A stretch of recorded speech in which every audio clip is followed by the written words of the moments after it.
Assalamualaikum warahmatullahi wabarakatuh. Alhamdulillah hari ini kita bisa bertemu kembali sahabat-sahabat dimanapun Anda berada, dari Sabang sampai Merauke. Mudah-mudahan dalam kondisi sehat semuanya. Yang luar biasanya ini hari Jumat ya, rajanya hari, dan hari ini saya ditemani seseorang yang luar biasa. Dulu kapan ya pengen satu acara gitu dengan beliau. Ini beliau guru saya luar biasa, sering kita mengikuti live webinar segala macam, Zoom dan lain sebagainya. Hari ini bisa satu frame nih, alhamdulillah ya Allah. Dan beliau ini sosok yang luar biasa. Beliau adalah CEO dari Makles, beliau Mas Jeki Musri, betul ya? Yep. Hari ini juga kita akan bahas sesuatu yang luar biasa, tema yang luar biasa tentang leadership. Nah, apa kabar Mas? Baik, saya alhamdulillah sehat dan harus tetap jaga kesehatan. Jaga kesehatan. Makanya kita jauh-jauhan ini. Stay safe, stay distancing. bawa masker masing-masing. Mas, hari ini temanya tentang leadership ya Mas ya. Mungkin ada sedikit awalan yang disampaikan tentang leadership dan background leadership itu seperti apa sih Mas? Ya. Oke, terima kasih banyak Mas Isan. Jadi kita lihat bahwa leader itu kan memang mampu menggerakkan orang. Pada dasarnya itu kan ya. Tapi kita juga harus lihat bahwa ada beberapa quotient. Ini udah umum sekali sih orang ngomong quotient. Ada yang kita sebut dengan namanya physical quotient, kebetulan intellectual quotient, ada juga namanya emotional quotient dan sebagainya. Bahkan terakhir ini ada juga yang kita udah kenal spiritual quotient. Yes, betul. Tetapi ada juga yang sekarang tambah satu lagi nih, DQ, digital quotient sekarang juga gitu ya. Sekarang kalau nggak digital kan nggak susah juga ya. So itu yang kita lihat. Nah, jadi kalau kita lihat memang leader ini ada dua ya, leader dan leadership. Kalau leader itu memang leader dia, tapi belum tentu dia punya leadership, kan gitu ya. Dan kalau leadership itu bisa di semua level sebetulnya. Siapapun bisa, dari satpam sampai CEO, sampai entrepreneur, sampai ketua RT itu harus ada leadership. Siapapun ada leadershipnya, dan umur berapapun ada leadershipnya. Itu yang kita lihat. Nah, salah satu yang menarik dari leadership adalah mereka itu bisa collaborate dengan orang banyak. Mereka bisa membangun network yang luar biasa. Jadi kita jarang sekali dengar, saya lihat ya, orang yang leadership kuat itu kebanyakan orangnya nggak introvert gitu, yang diem gitu. Mereka kebanyakan outspoken. Ada sih beberapa leader yang kita sebut silent leadership, itu ada juga ya. Itu banyak ya. Tapi kita lihat pada umumnya leader lebih ke outspoken, dia bisa menjelaskan visinya apa. Dan yang paling penting adalah dia bisa meyakinkan orang akan visinya, dan dia bisa menggerakkan orang. Dan itu nggak gampang ya, nggak gampang sekali. Tadi saya kan sempat ngobrol nih sebelum mulai ya. Saya pernah jadi ketua RW gitu ya. Nah, coba kita lihat deh. Kita kadang-kadang ya melihat orang kerja di pemerintahan ya, di BUMN, di perusahaan, di mana-mana aja lah. Kita selalu kadang suka mengeluh, wah ini gimana sih, ini kan source-nya gini. Kita bisa ngomong ini, itu, segala macam. Lalu saya pernah bercanda sama teman saya, coba deh Anda jadi ketua RT sebentar aja deh. Nyobain gitu ya? Cobain aja deh kita. Anda bisa nggak menjelaskan visi Anda ke warga? Betul. Gimana Anda mengatur warga dan sebagainya? Jadi kalau kita ngurusin yang kecil aja nggak bener, jangan lalu kita komplain kalau orang ngurusin yang lebih besar dari kita, begitu. Itu yang saya pikir saya gitu ya. Betul. Atau yang lebih kecil lagi deh, keluarga, bisa nggak mimpin keluarga? Udah itu aja deh.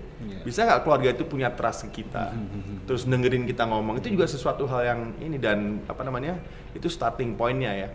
Jadi itu, dan satu lagi yang saya lihat dari leadership adalah dia selalu melihat nggak cuma ancaman saja, tetapi dia juga melihat aspek opportunity-nya juga, begitu ya.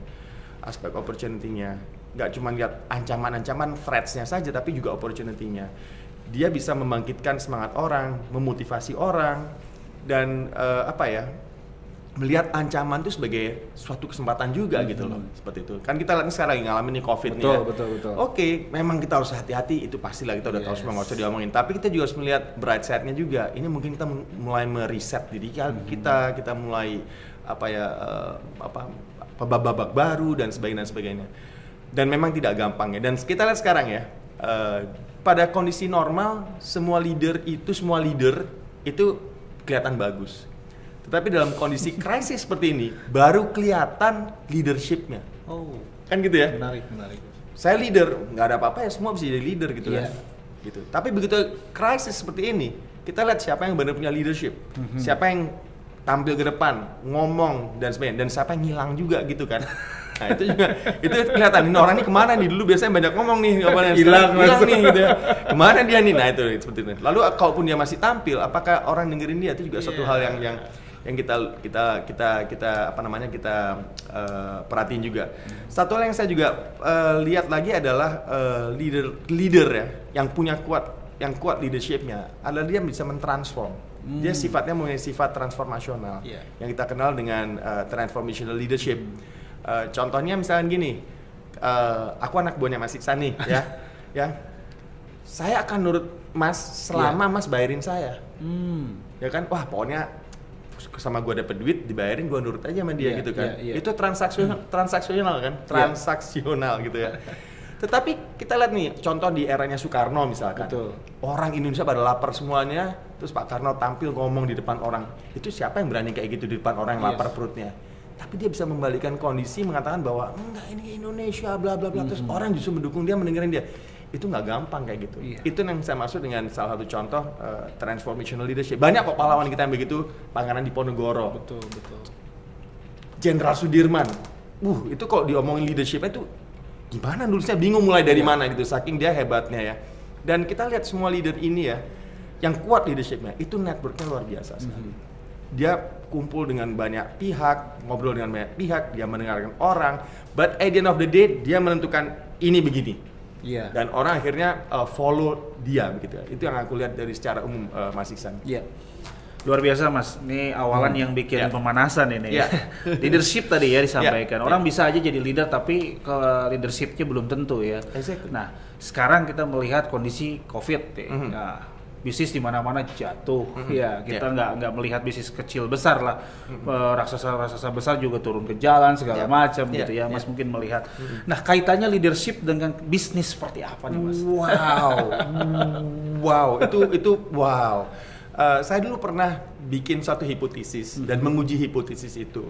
Setelah berdebatan dengan beberapa diskusi lah, berdebat diskusi dengan beberapa akademisi ya yang membantu saya waktu itu kan, kita akhirnya menyepakati ya, apapun konstruknya waktu itu yang kita susun dalam konteks yang saya riset waktu itu ya, dalam waktu itu bukan kondisi krisis ya, akhirnya kita meletakkan konstruk leadership itu di paling ujung sebelah kiri. Artinya apa? Dia jadi dependent variabelnya gitu.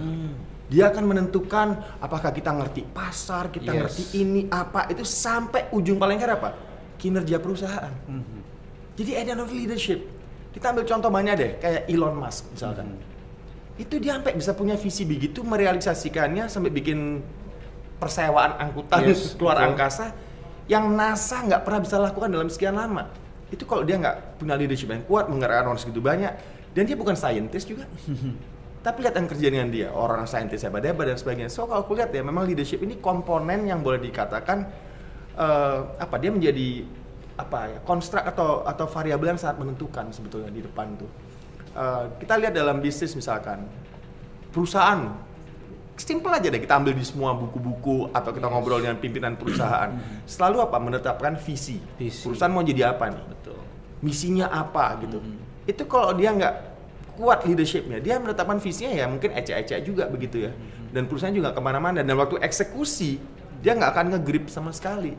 Dan kita lihat meskipun kita kita nih orang yang memimpin, tapi if you don't have leadership, pasti eksekusinya berantakan.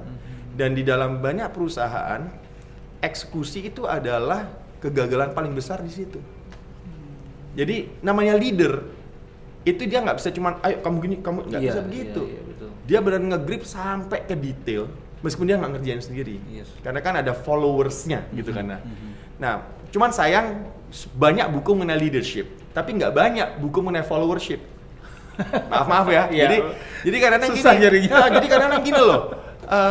Dan maaf nih, aku bukannya apa ya. Semua orang merasa bahwa dirinya bisa menjadi leader. Gitu, padahal enggak juga gitu loh.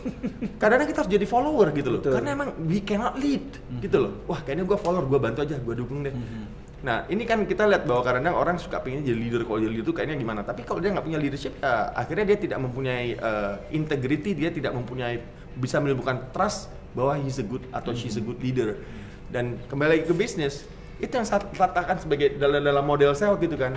Dan akhirnya memang benar, itu menentukan sekali tuh sebetulnya. Jadi kalau kita lihat dalam kondisi krisis begini, leader harus ngapain? Kalau dia punya leadership yang kuat, dia harus mikirnya tuh bukan cuman gimana gua selamat ya, enggak. Dia mikirnya komprehensif sekali. Gila, karyawan gua gimana ya? Gimana lingkungan gua gimana ya? Ekosistemnya gini. Dia mikirnya gede. Meskipun dia tidak bisa menyelesaikan semua itu lain urusan, tetapi concern-nya dia tuh sangat-sangat komprehensif sekali. Itu yang aku lihat dalam kaitannya dengan bisnis Mas Isan.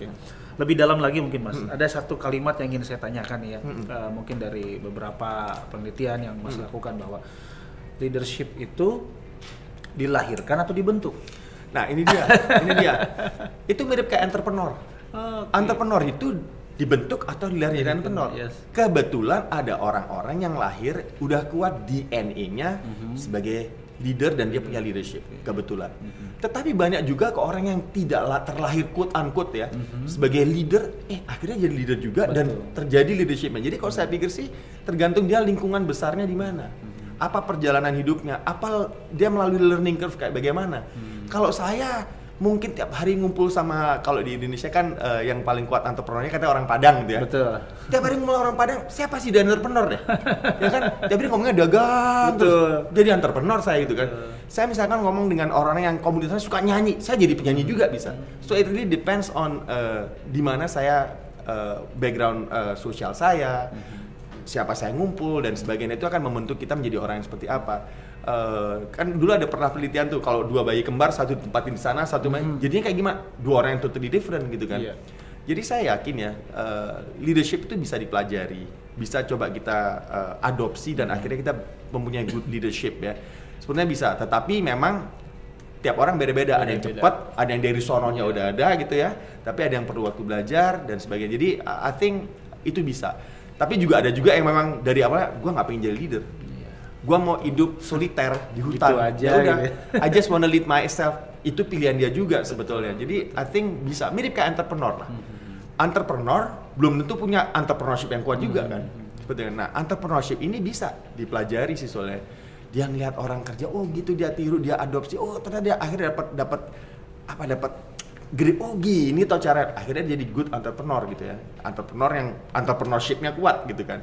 Bahkan di perusahaan pun sekarang ditekankan, kita ini meskipun kerja sebagai profesional, tetapi kita harus punya entrepreneurial entrepreneurial way of thinking, actionnya kayak entrepreneur gitu ya. Nah itu, jadi saya rasa sama kayak leadership itu bisa dipelajari, diadopsi, kurang lebih seperti itu. Baik, Mas. Ini kan era sudah masuk di era new normal. Sangat. Era new normal. Terus era new normal tapi kita masih deg-deg plus ini. Waduh, iya. Kita never know lah ya. Kalau kita melihat leadership gitu ya, seperti apakah good leadership ya di era new normal ini? Kadang tadi Mas menyampaikan bahwa ketika dikasih krisis yang biasanya lantang berbicara ngilang semua. Dan saya melihat itu ya. Terus kadang kita jadi apalagi di corporate gitu Mas, kita jadi leader gitu ya. Ketika krisis terjadi, leadership kita dituntut untuk gimana nih harus dilakuin, gimana tim, gimana dan sebagainya. Kira-kira menurut Mas Cedi, kalau saya jujur aja ya, paling gampang tuh sebenarnya gini loh, leader sekeras apapun dia dia harus selalu berangkat dari yang namanya apa, nurani. Itu aja. Karena mohon maaf ya, kadang banyak orang pinter, sekolahnya bagus, lingkungannya bagus, tapi kalau dia nggak punya nurani, he's not going to be a good leader gitu loh maksudnya kan. Kalau orang bilang tuh nawaitunya harus baik dulu, niatnya harus baik dulu. Betul. Kan gitu kan ya, seperti itu. Dan benar-benar memperlakukan orang lain sesama itu as humans juga, setara sama dia dan sebagainya. Tetapi pada satu titik dia harus lead ya, seperti itu. Nah, kok menurut saya sekarang saya pikirlah saatnya ini era humanity sebetulnya. Kita harus berangkat dari aspek humanity-nya dulu gitu loh. Bahkan di korporasi yang paling keras sekalipun ukuran keberhasilannya dalam hal ini cari duit lah istilahnya begitu. Sekarang udah nggak bisa lagi kok. Mereka juga mikirin planet kita gimana ya, people gua gimana ya. Jadi udah triple bottom line lah, sudah sangat pendekatannya sudah bukan pendekatan shareholders, tapi pendekatan stakeholders. Kayak gitu. Yang dihitung bukan shareholders return, tapi apa? Stakeholders return gitu. Ngomongnya udah yang lebih luas lagi. Nah, semua itu kok saya pikir sih berangkatnya dari nurani ya.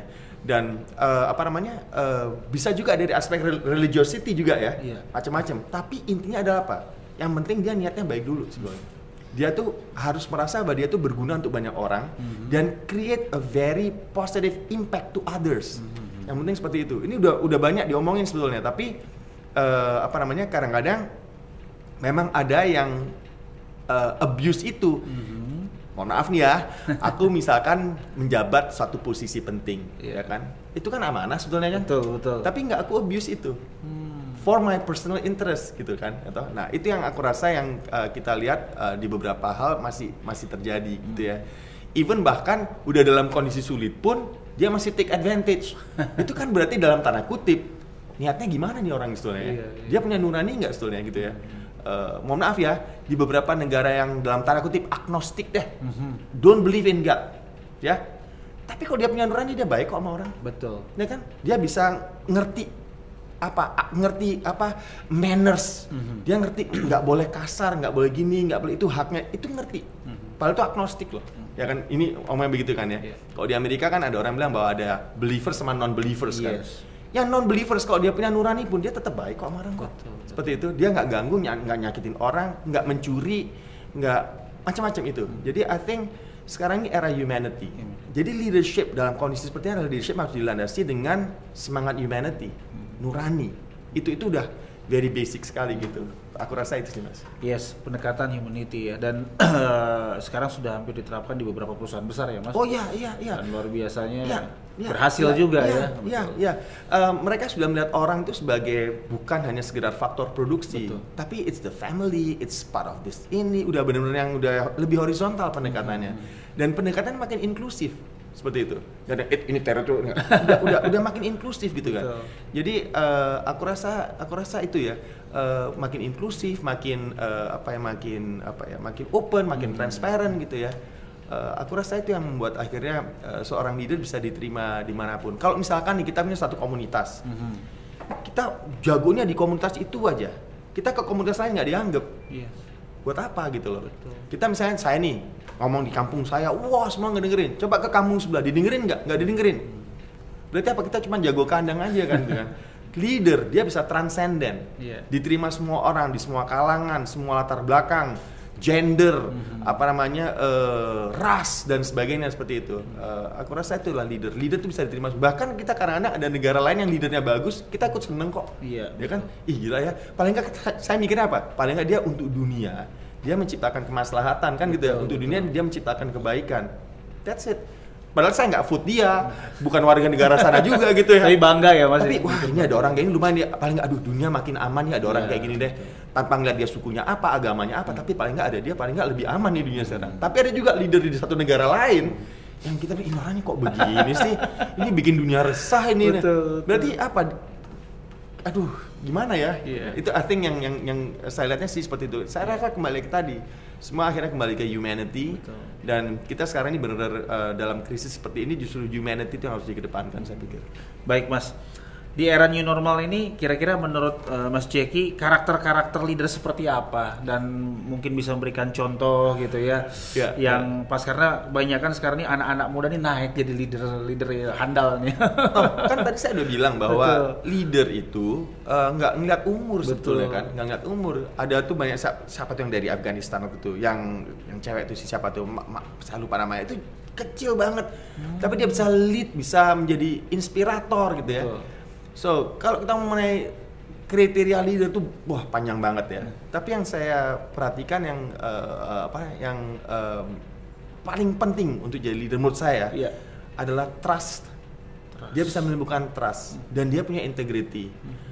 Omongannya itu yang kita pegang gitu. Dan dia nggak bakal ngecewain kita hanya karena dan yang menarik apa? Kalau dia sudah berjanji lalu dia gagal, dia akan mengakui kegagalan. So this is the kind of leader that you can kita bisa bilang kita respect sama dia, gitu. Dan aku yakin sekarang ya banyak anak muda yang harus jadi ini eranya anak muda kalau saya pikir. Karena apa? Kita masuk Indonesia kita mau Indonesia, kita masuk ke bonus demografi. Ini eranya milenial ini kan sedang. Jadi aku senang tuh ada yang sekarang jadi direktur di mana oh very good gitu. I feel very proud dan enaknya apa ngomong sama anak muda. Aku nggak ada batas ngomong sama mereka gitu, ya kan? Sorry ya, aku ngomong sama generasi yang aku sama di atasku dikit. Aduh, susah banget tuh. Kayaknya tuh harus kalau ngomong Pak salah, dipanggil Mas tersinggung gini, harus ada gelarnya apa. Tapi kalau anak muda sekarang, waduh enak banget. Itu yang aku lihat bahwa kita legowo ngeliat ada leader kayak begini gitu loh. Dan itu tadi dia harus punya integrity, dia itu ethical ya kan, dan dia citizenshipnya juga bagus, dia itu bisa bergaul sama orang banyak gitu ya. Kemudian apalagi integrity, trustworthiness ya, tadi yang saya bilang itu penting banget, karena kalau kita nggak trust sama dia nggak akan. Dan trust, respect segala macam itu bukan sesuatu yang saya minta ke mas, ayo dong respect sama gue dong, enggak. Betul. I have to do something first, dan orang melihat bahwa wah ini gue respect nih sama Mas Iksan. Nah, something like that, something that yang kita harus build along the time, dan yang paling apa, konsisten. Nggak bisa kemarin kita integritasnya bagus, besok enggak, minggu depan lumayan, nggak bisa begitu. It should be very consistent. Along the time ini baru orang lihat, iya ya, gue percaya nih sama Mas Iksan. Wah, he's the good leader man. Wah, gue support dia. Nah, itu timbul seperti itu. I think itu Mas. Yes. Oke, Mas Jeki. Ini kan saya pernah membaca satu buku ya, bahwa seorang leader itu bisa mempengaruhi. Kan tadi disampaikan bahwa mempengaruhi dari latar belakang yang berbeda, usia yang berbeda. Nah, kira-kira menurut Mas Jeki yang dibutuhkan oleh corporate saat ini tuh selain tadi ya ada aspek humanity gitu. Karakter apa lagi yang memang dibutuhkan selain mempengaruhi dan lain sebagainya gitu. Ya. Kalau saya lihatnya bahwa leader itu dia juga harus bisa menjadi rainmaker lah. Ya. Rainmaker itu apa? Dia membuka opportunity. Dia memberi kesempatan. Gitu kan. Dia tidak self-centric. Dan to a certain point he or she is willing to sacrifice dirinya.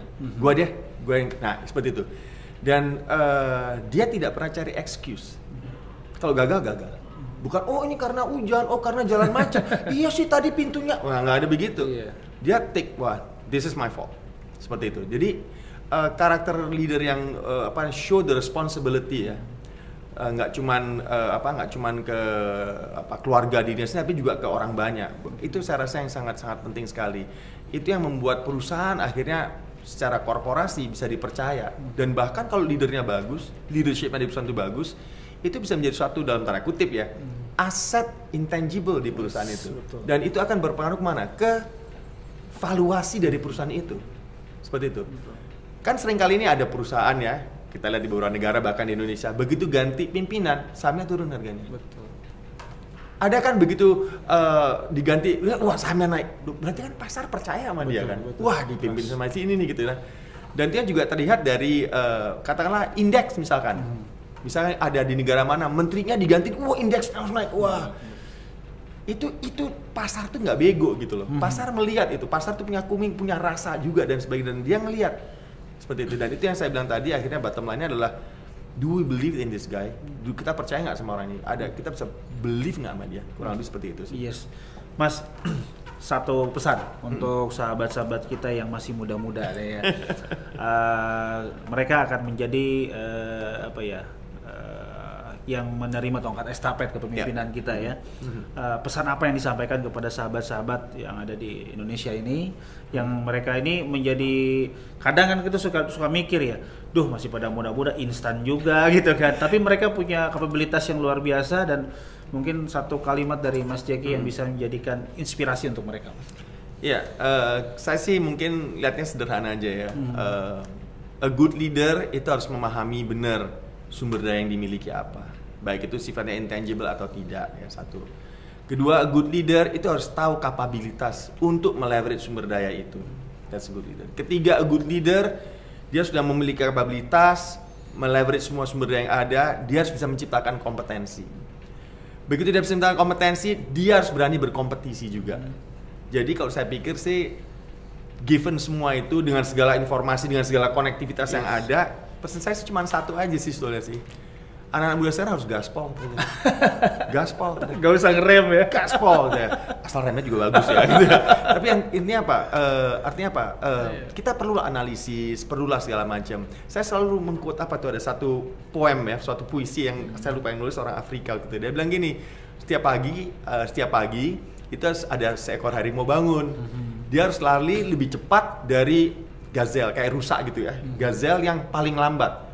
Kalau enggak apa, dia nggak bisa makan, mati dia. Nah pada pagi yang sama ada juga gazelle yang bangun tidur kan. dia harus lari lebih cepat dari harimau atau singa yang paling lambat. Kalau enggak dia mati dimakan kan. Tapi moral of the story adalah apa? It doesn't matter Anda itu gazelle, Anda itu lion. Setiap matahari terbit, you better be running. Lu lari deh, gaspol deh. Seperti itu. Karena apa? Momentum tuh bakal hilang kalau nggak kita manfaatkan. Dan sekarang ini adalah momentumnya anak-anak muda. So don't skip the momentum. Once itu skip, it's not gonna come back. Dan bahkan saya pernah menulis dulu bahwa aset terpenting Indonesia sekarang adalah momentum. Once itu skip, enggak. Dan momentum itu ada di tangan mana? Tangan-tangan anak-anak milenial sekarang ini. So gaspol deh. Gaspol. Remnya dikit. ya kita harus artinya gini ya. Kita take risk ya. Tapi ingat ya bahwa risk yang kita ambil itu harus yang calculated. Itu yang saya bilang tadi gas rem itu. Betul. Tapi once kita udah calculate, kita gaspol deh gitu ya. Dan risknya harus calculated. Karena kalau kita tidak calculate itu, berarti apa? Kita tuh berspekulasi. Lihat entar deh, nggak bisa lihat entar. Akhirnya nabrak ya Mas. Iya, akhirnya kita harus lihat dari sekarang. Dan salah satu dari salah satu karakter leader apa? Dia kan punya foresight, dia punya outlook yang sangat jauh ke depan. Makanya sering orang bilang bahwa leader tuh visioner gitu ya, selalu dengan visi. So I think anak-anak muda sekarang visinya bagus-bagus kok. So if they really believe in their vision, they can control their destiny gitu ya. Kayak si Noel TG pernah bilang ya, control your destiny or someone else will gitu kan. So control your destiny, gaspol. Yes. Terakhir Mas, nggak berasa nih kita ngobrol panjang lebar. Leader dengan digital. Ini new normal ini menuntut kita lebih cepat lagi. Orang memprediksi 2021, 2022. Sekarang ditarik ya, diperas lagi dan tahun 2020 ini kalau misalkan leader tidak melek digital, ini ngeri-ngeri sedapnya. Banyak yang tumbang. Ya, tadi kan saya sempat singgung kan bahwa kita harus punya namanya digital quotient ya. Digital quotient itu harus lah ya. Karena ini era konektivitas dan sebagainya. Dan memang challenge-nya akan lebih luar biasa. Nggak segampang leader tahun-tahun era-era sebelumnya. Karena era-era sebelumnya kita masih ada di era yang namanya kita sebut sebagai era truth gitu ya. I think therefore I am gitu kan. Tapi ini kan sekarang sudah era post truth ya kan. Era dimana bahwa I believe therefore I'm right. Wah itu nggak gampang tuh belief seperti itu ya. Banyak hoax, banyak ini, banyak itu, semua bisa ngomong dan sebagainya. So it's not easy to be a good leader right now. Tetapi saya yakin kalau kita ngerti memanage semua yang terkait dengan digital, konektivitas, media sosial dan sebagainya, I think we still have the opportunity to be a good leader. Tapi memang tidak segampang era-era sebelumnya. So I think digital quotient is very important. Tetapi nggak cuma paham saja, tapi how to leverage that sebagai knowledge untuk meng-create kompetensi as a leader. Saya rasa itu sih. Baik, terima kasih Mas Jeki. Waktunya nggak berasa nih ya. Dan banyak sekali yang kita bisa serap hari ini sahabat-sahabat dan tentang leader dan leadership. Tentunya apalagi di era new normal ini luar biasa. Tadi pesan untuk sahabat-sahabat muda kita di Indonesia bahwa harus pertama mungkin yang kita ambil kesimpulan bahwa pendekatan humanity humanity, terus juga melek digital, terus juga yang nomor 3 nih yang luar biasa, gaspol. Ini yang keren ini. Baik, terima kasih banyak Mas Jeki. Mohon maaf ini sahabat-sahabat, alhamdulillah ngobrol-ngobrol ringan kita hari ini sudah berakhir ya. Insya Allah nanti kita akan sambung lagi dengan tema yang berbeda tentunya di tempat yang sama nih. Kangen saya ke tempat ini luar biasa. Dan banyak hal yang bisa kita pelajari, tentunya menjadi inspirasi untuk kita maju ke depan. Saya Ihsan dan Mas Jeki pamit, mohon undur diri, mohon maaf atas segala kekurangan. Usikum wa nafsi bitaqullah. Assalamualaikum warahmatullahi wabarakatuh.